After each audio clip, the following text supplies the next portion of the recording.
Hey guys, it's Pete from MyJewelryBench.com. Today we're going to tear down this beautiful old Zodiac men's watch. It's a mechanical watch, needs some work. We're going to tear it down, clean it, give it a full service, put it all back together, and I know we're going to get it to work.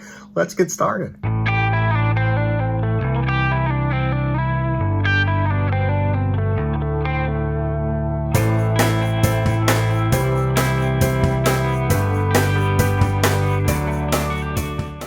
Okay guys, I'm really not going to bore you to death with the dismantling and organization of all the parts. I'm just going to take the watch apart. I'm going to speed up the video and just put all the parts in the parts tray, keeping them organized by the part with its screws, all the little pieces that go along with each section of the watch, and I will clean it piece by piece. I'm not going to show you the cleaning either. There are some videos you can go back and look under watch repair and you can watch how I do the cleaning.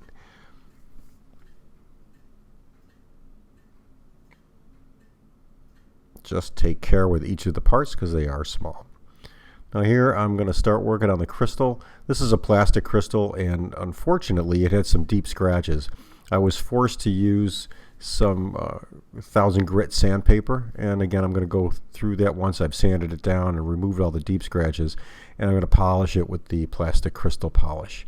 Here I'm using my flex shaft machine. Any tools that I use in these videos, I'm going to put links in the description below, and those are Amazon links. You can go get those from Amazon, and they are affiliate links, just so you know. I do get a small commission whenever you buy any of those pieces. But it's important to restore this watch, remove as many of the scratches and gouges in the plastic crystal. We're trying to do this as inexpensively as possible for this customer who really wants the watch restored itself. Wasn't concerned with the cosmetic aspect of it, but I kind of thought it would look much better if we just cleaned and polished up that crystal, and it looked really good when we were done. I got most of the scratches out. Now we'll move on to replacing the mainspring. So I put a new mainspring in the watch. Again, my watch videos do show you how to do that, and I'm going to I've oiled it, and I'm just putting the cap on and getting ready for the watch to be assembled.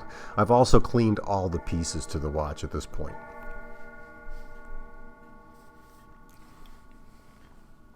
So here we go with the beginning of the assembly, and the first thing I want to do is get the center wheel installed and get the plate for the center wheel screwed down. Here I'm just checking, make sure there's no debris left on the watch, and we'll clean it up if we have any.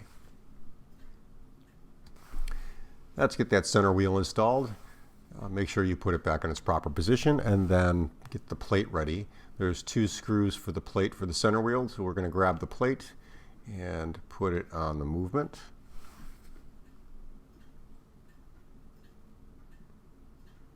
Get it aligned correctly. This watch is fairly easy to reassemble. Most of the pieces only go back in one position, obviously, but they're almost made to fit together like a puzzle. That's one thing I like about the Zodiac watches.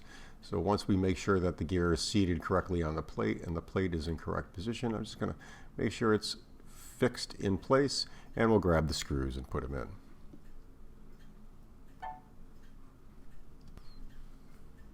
Here you can see the screws are placed in place. I'm just going to tighten that last one down.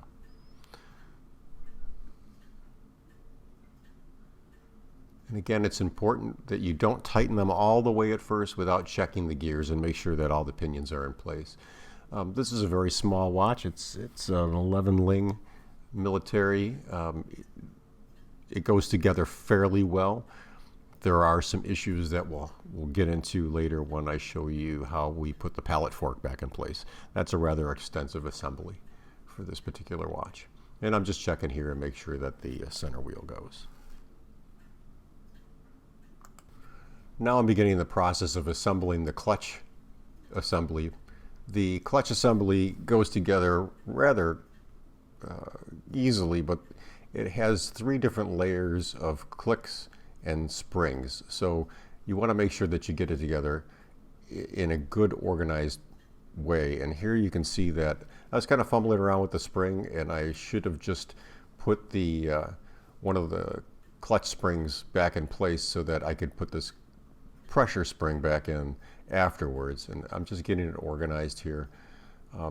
I wear rubber gloves when I assemble a customer's watch, If it's my own watch or a watch that I really don't care about, I'll probably assemble it without gloves, but always wear gloves when you're assembling a watch after you've cleaned it.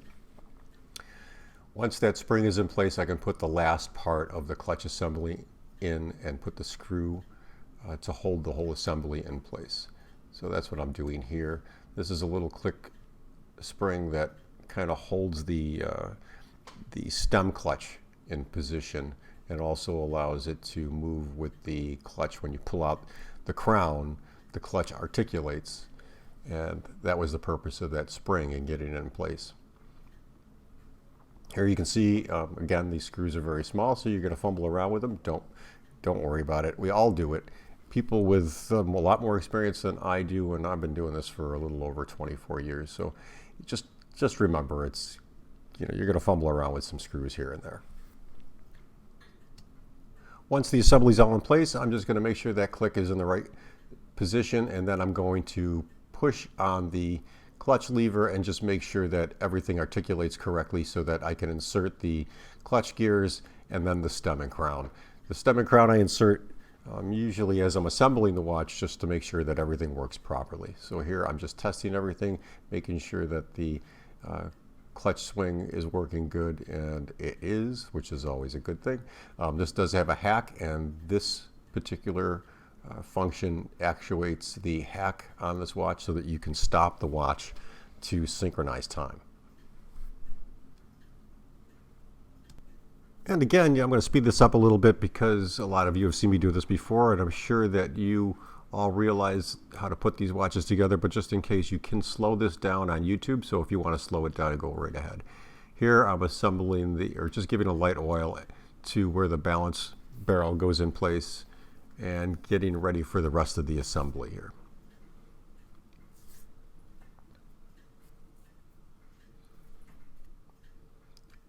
At this point, you can see I've got the clutch gears, and I'm putting the clutch gear assembly back in place. This is a little tricky because it is spring actuated, so I'm going to get both the clutch gears in position, and then I'll start assembling or I'll insert the stem and crown so that I can do a full test on this. I may actually just here I inserted the barrel first, and I put the barrel bridge back in place. Again, if this is too fast and you need to slow it down, go ahead under the settings for YouTube, and you can slow this down up to 75% so you can see how I actually do this. I may sound a little funny when you do it though. Remember to keep all the screws in the same position, because sometimes they are longer or shorter than the other screws for each bridge, but in this case, all the screws for these bridges are the same size.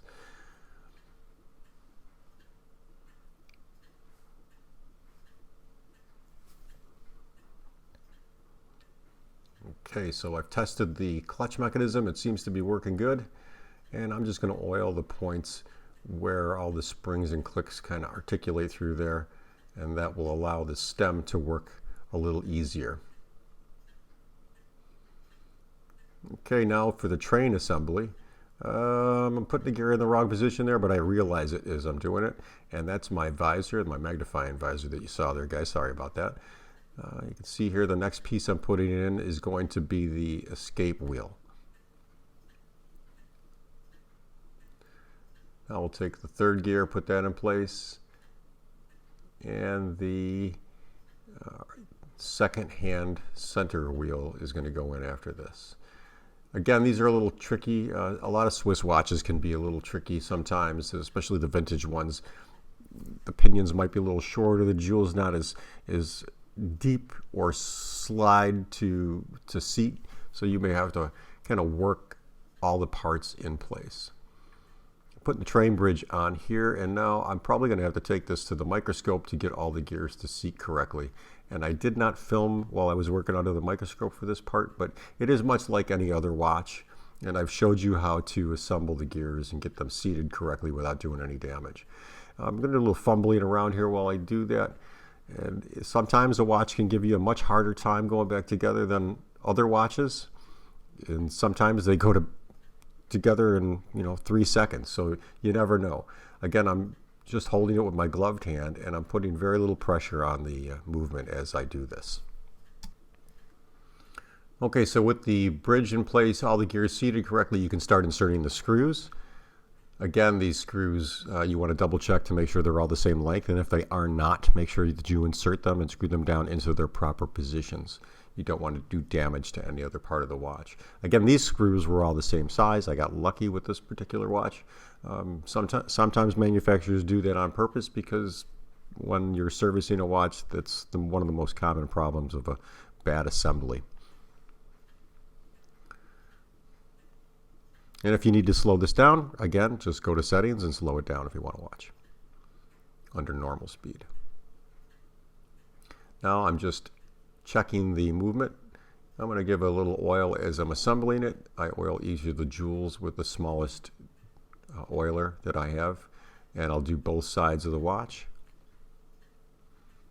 Over time, you'll be able to hear if a watch has been oiled or not. You can listen to how the gears sound when they turn at a specific speed. Of course, you don't want to over speed the watch, but you do want to listen for the particular sound of a watch movement when you're assembling it.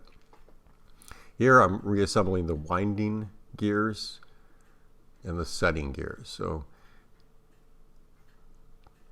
we'll get that in place. There's multiple pieces to this, and again, these are reverse thread screws on this particular gear, so make sure that you do not loosen it or try to tighten it in the wrong direction. You could snap the head off. And let's grab the setting gear, or the winding gear rather.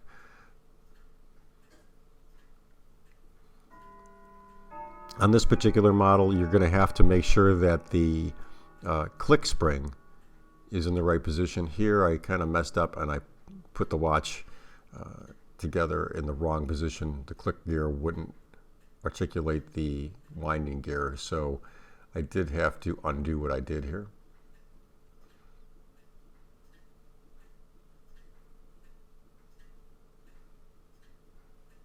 And again, I'm just testing it. And you can see I'm just looking at that click and I just realized I did it wrong. So we all do it. Everybody makes a mistake now and then. Again, trying to get this done in about an hour for the customer and make sure that it all works here. Anytime I touch a watch with my finger, I come back and wipe it down. And I'll actually just kind of wipe that down with some cleaning solution just to make sure I don't get any oil on it. You should always use a gloved hand if you can. I do clean my hands with the cleaning solution as I'm assembling a watch too, just to make sure that I have no oil on my hands. Keep that in mind. Oil from your hand will discolor a watch movement.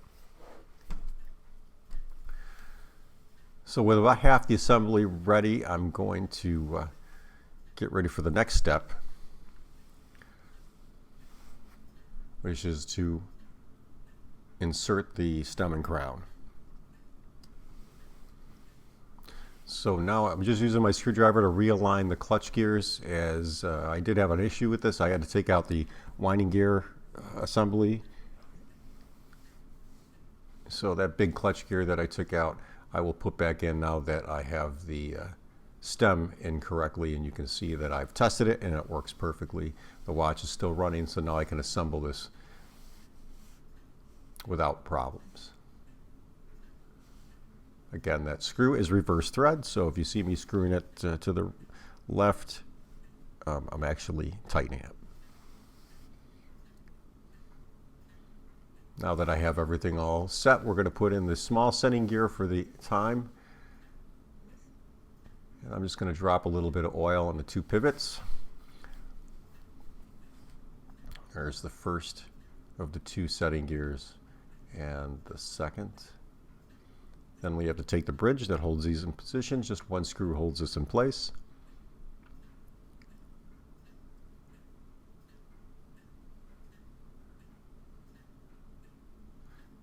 And sorry about the out of focus there, but it's kind of hard to work under the camera.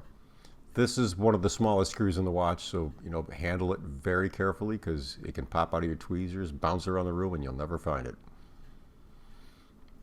Okay, so now I know everything is running pretty good. I'm going to move on to the next step, which is to test the balance wheel. Balance wheel has been cleaned with hairspring cleaner, balanced and ultrasonic cleaned. I assembled the balance assembly, put everything back on the cock, and we're going to check that now and just make sure that it works perfectly.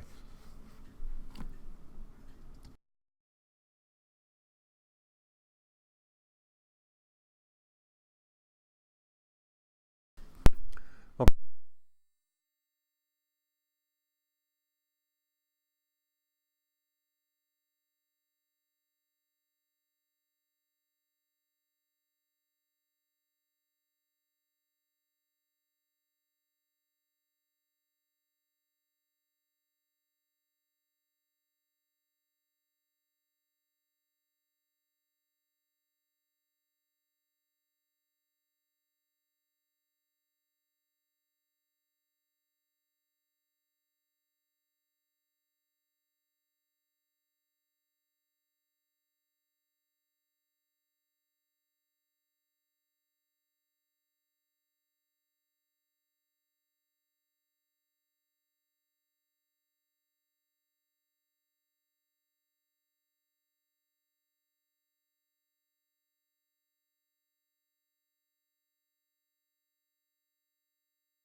And now on to the final assembly. We're going to put the balance back in the watch. Make sure we align it correctly.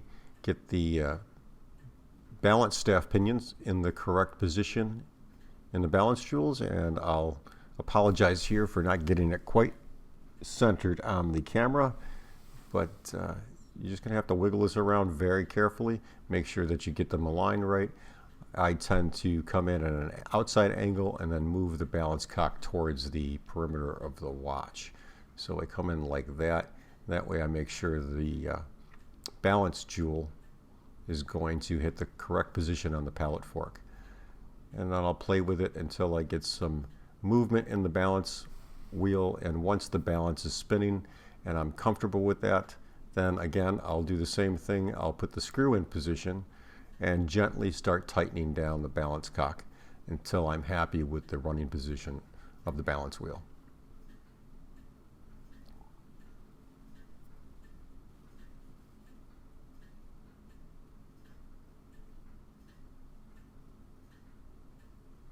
And I'll wind it here just to make sure that everything's working good. And there we go.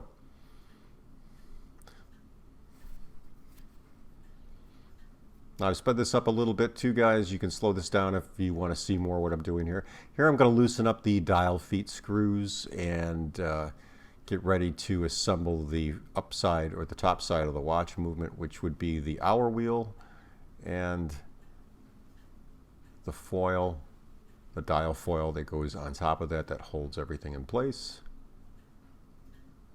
It's just a little washer, dial washer, that kind of holds that hour wheel in place when the dial's put back in place. Reseat the dial. Make sure you don't touch it with your bare hands. You don't want oil on that lacquer. And then I will tighten up the dial feet. Get that in focus, and we'll make sure that the dial is tight on the movement.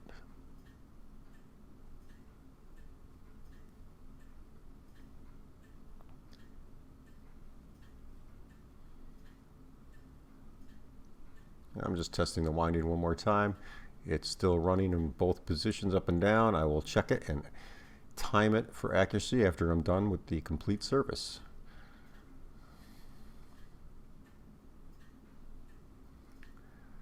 Now here I'm just pulling out the stem one more time because it has to go back in the case.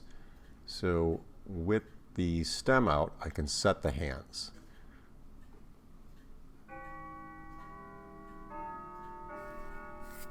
Make sure you use your plastic hand tip tool to push these down. You don't want to use anything metal on a wristwatch, especially these older antiques or vintage watches, because you can do damage.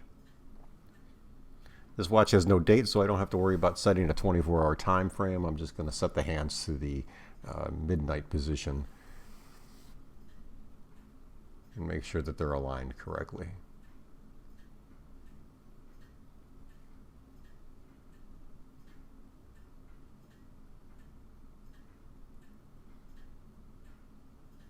So I'm checking for spacing between the hands. It's good. And the last one to go on here is the second hand.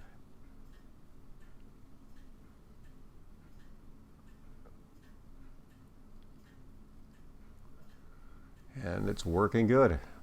Might be looking like it's fast, but don't forget I have this double speed. So you can slow this down if you want to see it in more detail. Now we're just going to insert the stem. Tighten it down, get the movement ring back in place, and we will squeeze the watch back together, and we have a working, cleaned, restored watch.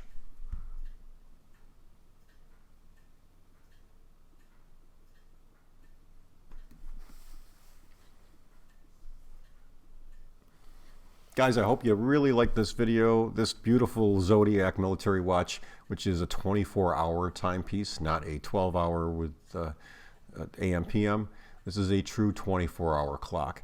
It's a great old piece. It works perfectly. New mainspring, new service. It's in okay shape exteriorly. The case could be restored, but it is chrome-plated brass, which was common for these style watches.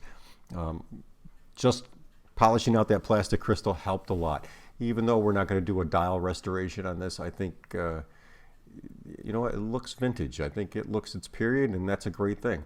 It doesn't look brand new. Sometimes restoring things to brand new can look a little awkward. If you like this video, give it a thumbs up. All the tools and products that I use to clean this watch will be in the description below. There are Amazon links. I do get affiliate commissions for those. It costs you nothing and helps support this channel. Thanks, guys. If you want to see any other service-related stuff for watches, please, in the comments below, let me know what you'd like me to service. Take care.